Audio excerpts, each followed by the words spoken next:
Hello and welcome, this is Mousegunner, and we're back with some more of the Beast and Exploration DLC of Battle Brothers, continuing where we left off in the middle of a battle to try and kill Hoggart here. Okay, so I'm going to move up here so we can get at this guy. We'll go ahead and attack him. Okay. There's kind of calculated risks in everything you do in this game. But we're going to try and move up here. And the more you surround a guy, the easier he'll be easy to hit. What you're kind of going for. 3-6, 61. I was hoping to get a kill there. I'm concerned if I kill him, they'll just pile in with another guy that can just...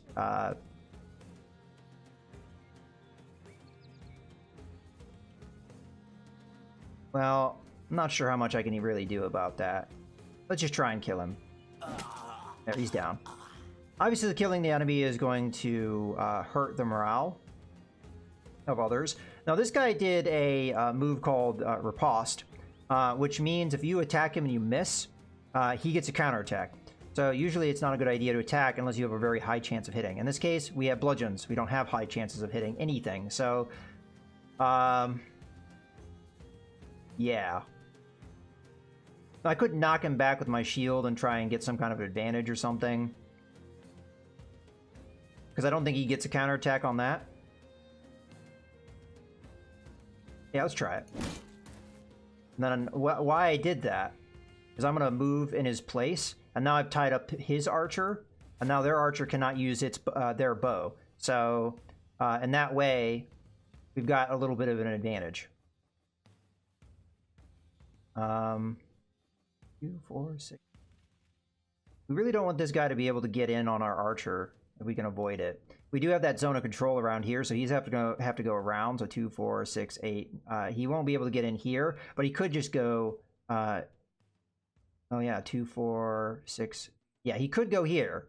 He wouldn't be able to do anything, but he could at least tie up the archer, which is ideally not what we want. So the safest move is then to move my archer here. So that's what we did. Good question on what we do here. I think the best move is to move up on the hill where we have an attack advantage and we just go after this guy while he doesn't have his shield up.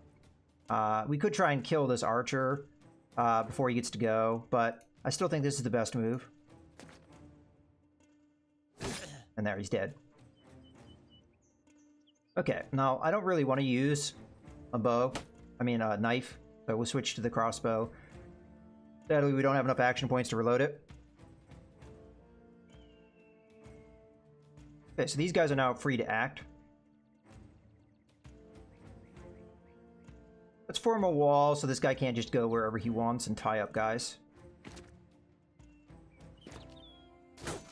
Okay, luckily we did not get hit there. Move there. Move there. Let's wait. Let's wait, because this guy's probably going to move down here and try and kill this guy. Maybe. I'm not really sure 100%, but we'll just wait for now. This person's already taken an injury, so I am tempted to use a shield wall, but if I do that, I won't really be able to attack. So let's just be on the offensive. Come on. There we go. Him a couple times. Let's go for... Nah, let's just try and kill the archer. This guy's still a threat to me. But let's take out our other threats first.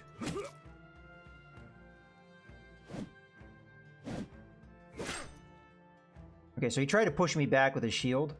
Fortunately for me, it didn't work. Again, let's try and finish off the archer here. Unfortunately, not lucky in that regard. And you can see our fatigue is maxing out, so we're really getting tired here. Alright, I'm going to move in. Put pressure on Hoggart.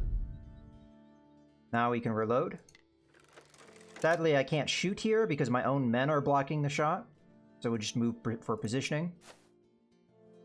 Here, we'll move up. and attack. Doing some serious damage. Sadly, we're not in good position at the moment, but I could move into a decent position here. Go do that, and then end turn. This guy's gonna get an attack. Okay. Gotten fairly lucky so far. I shouldn't jinx it, but that is true. Now, Hoggart's getting tired, so he may not be able to do a lot this turn.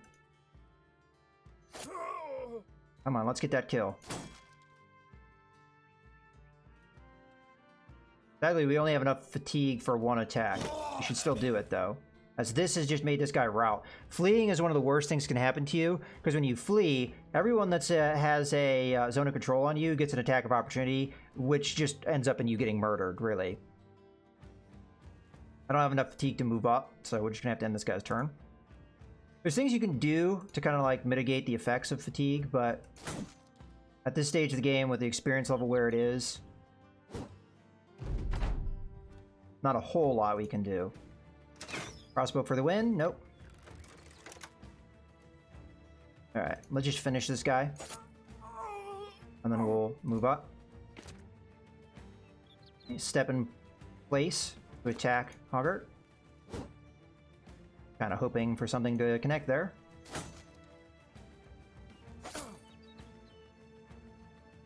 Okay, we have enough fatigue to step in here. I'm not sure if we have enough fatigue to do much with it. No.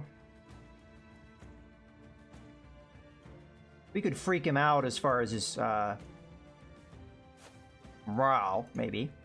Also, we get more bonuses to our own attack. He's exhausted, so he's not likely going to be able to do anything here. Yeah, so the more men we surround him with, the higher our chance of hitting him is, so it's usually a good idea to do that. Okay, so a couple people got injured, but nothing... I guess this is a little bit more serious. So you can pick up some injuries. So in this case, we've got pierced chest, which is going to reduce fatigue by 20%. Usually this is a pretty bad thing. We get a lot of loot, though. We get some beer, which is going to make the men happy to have. I mean, it's really just a... consumable provision. But we got gold, we've got tools, we've got a quiver of arrows, we have a bow, which I actually am happy to find, and various other things. So we'll go ahead and take those things. Okay, and we can leave. Hoggart lies dead in a pool of his own blood, skewered into a grotesque and panicked pose. He didn't weasel his way out of this one. You put a boot on his corpse and look to your men. For the company, for all the men who've fallen. Frederick spits on the dead man's face. Let's take the bastard's head and get back to Kuchendorf. Kuchendorf, however you pronounce that. Okay. It's gonna be nighttime soon, which means when it's nighttime, not only can you not see very well, it also makes all of the shops at the towns close. So usually you have to wait for day for a lot of things. Okay, we do have level ups, which are these little arrows here. So how long is this going to take to heal? 2 to 4 days. That's unfortunate. Okay, so there's two parts to level up. There's your actual stat level up, which you click here to do, and then there's your perk. So the question is, well, how am I going to want to build my characters? Usually a really good idea to pick up is Recover.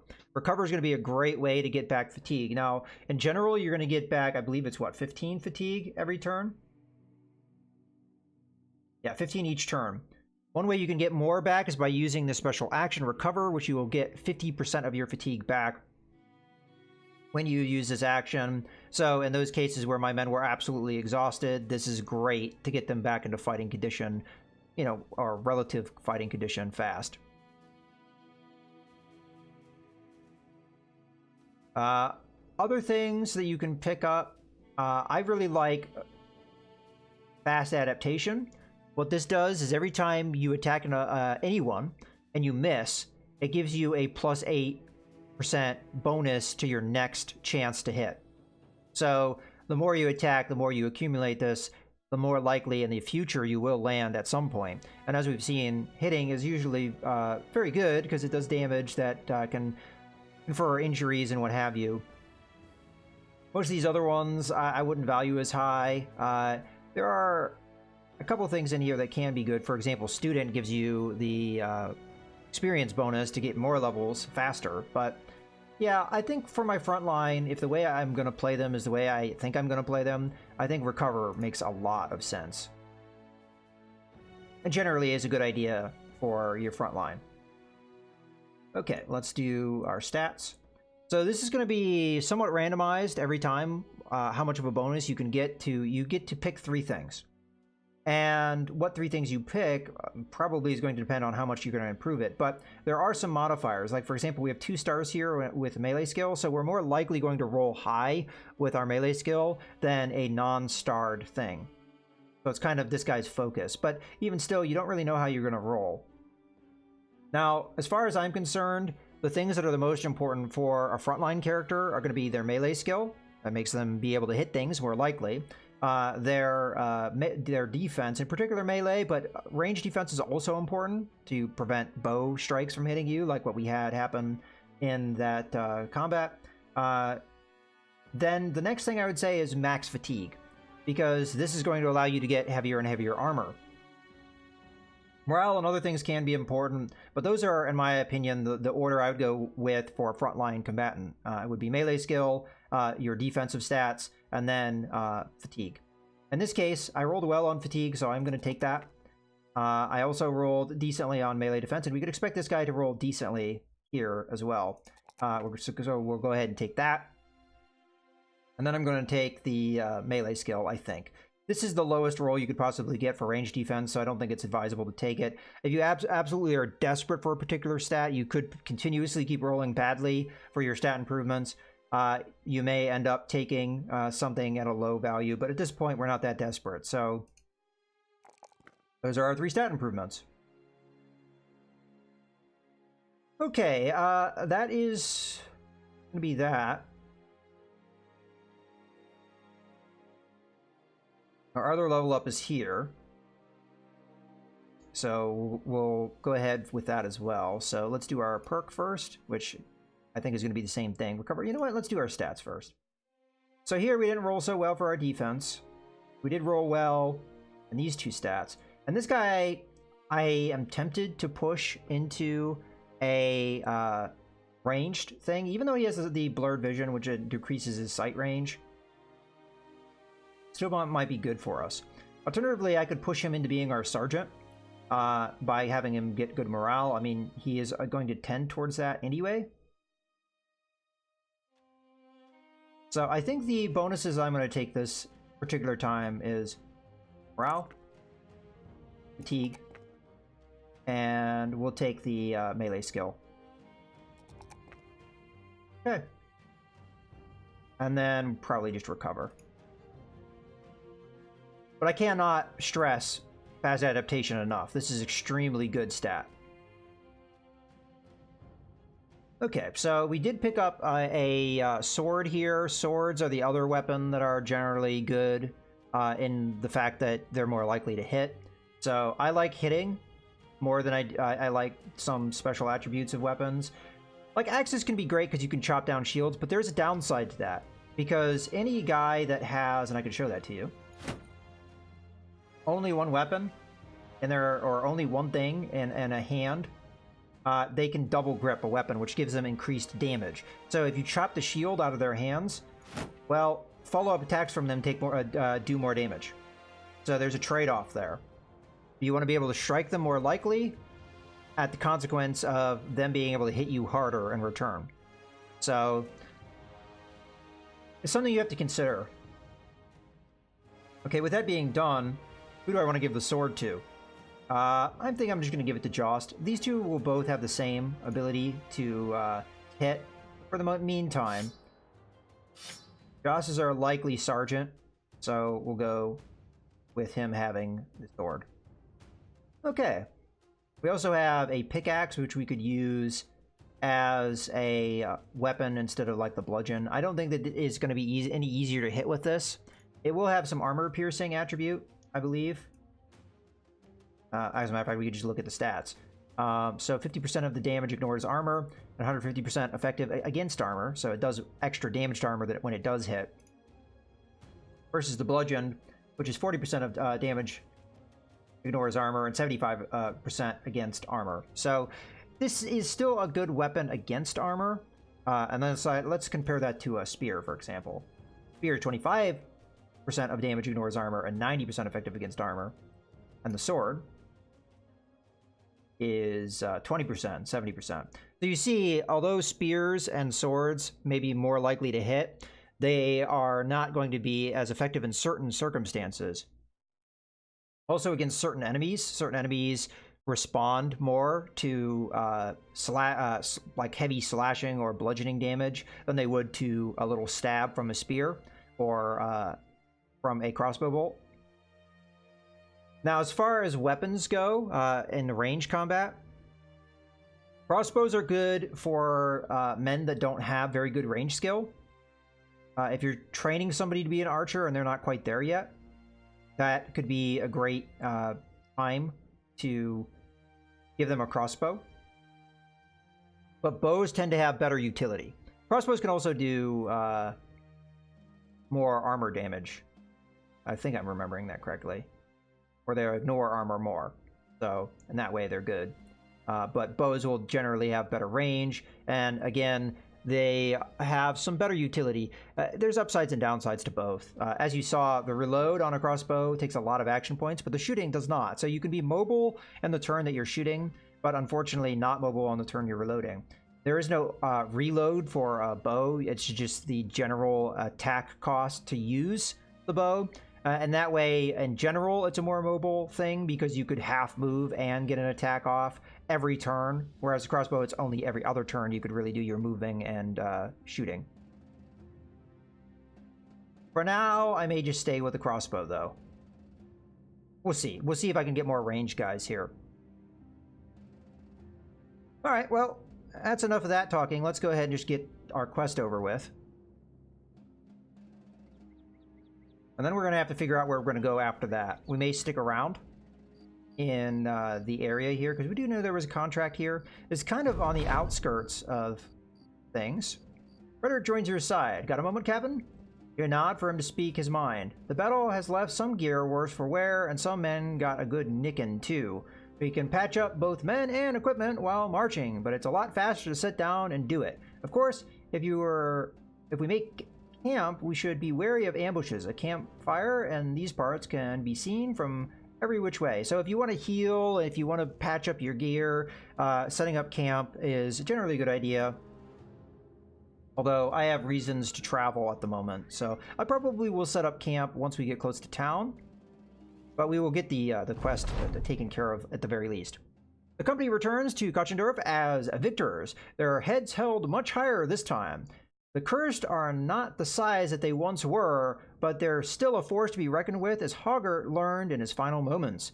You carry his head in a sack that you empty in front of Dirk the steward's feet. He jumps back, but the healer quickly picks the head up, stares at it, and nods. Dirk the steward approaches the brigand's bloodied face and eyes it carefully. Yes, yes, that's the ugly mug, all right. Servants, pay this man his money. Gun in hand, you raise your voice to the men. As long as there is blood coursing through our veins, as long as we can hold sword and shield, there shall stand our company. All through the realm, people will know the Cursed. The men cheer. Jost puts his hand on your shoulder. You did well, Captain. No matter where you lead us, the men will follow you as brothers in battle. And there is our 400 gold, and that is more or less the tutorial for this game. At this point, we could take the contract. You can take contracts even during the night. You can have your contracts finished during the night, as we've just demonstrated. But we want to go into town and sell our wares, so we're going to go ahead and make camp. Wait until it is not night. Dawn now. Ooh, come on, get in there. There we go. Okay. I may very well end up taking this contract, but I just want to go into the marketplace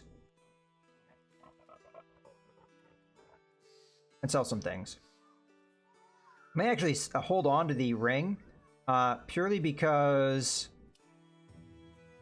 it's not being sold for what it's worth, and we're probably going to be able to get that in the town. You can always hit this button to sort items, and it will put it by category like this.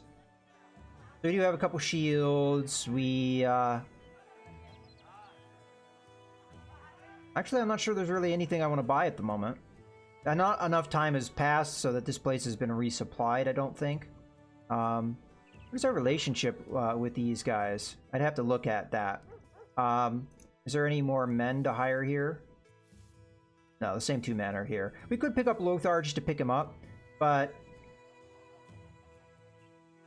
Nah, so really, at this point, I just have to decide where I want to go. Do I want to take this 1 skull contract, and the number of skulls is how difficult it is, or do I want to move on? Because at the moment, we're kind of at the very edge of the map. That 1 skull contract, though, could be a travel mission. It could send me somewhere else, and honestly, anywhere is probably better than where we are. You usually are going to do very well if you're like at a hub where there's a lot of towns nearby, because you can hit them over and over again for selling things. You can hit them for contracts and what have you. So we have to look at this map and figure out, like, where is there a number of towns that are kind of close together where we can get a bunch of contracts. Of course, the other thing that I'm going to have to think about is what kind of men am I going to want to hire to fill out the rest of my company. And in that regard, we're probably going to want to go into this wooded terrain, because that's oftentimes where you can find trained archers, poachers, hunters, what have you. They're going to have a little bit more background for range combat to fill out our squad. Although, really, honestly, I could probably do with just 1 more archer. So maybe we'll slowly work our way up this way if we have the choice to go where we want to go. But in any case, this is going to be a good point to go ahead and put a cut in the video, so I hope you guys have enjoyed. This is Mouse Gunner, signing out.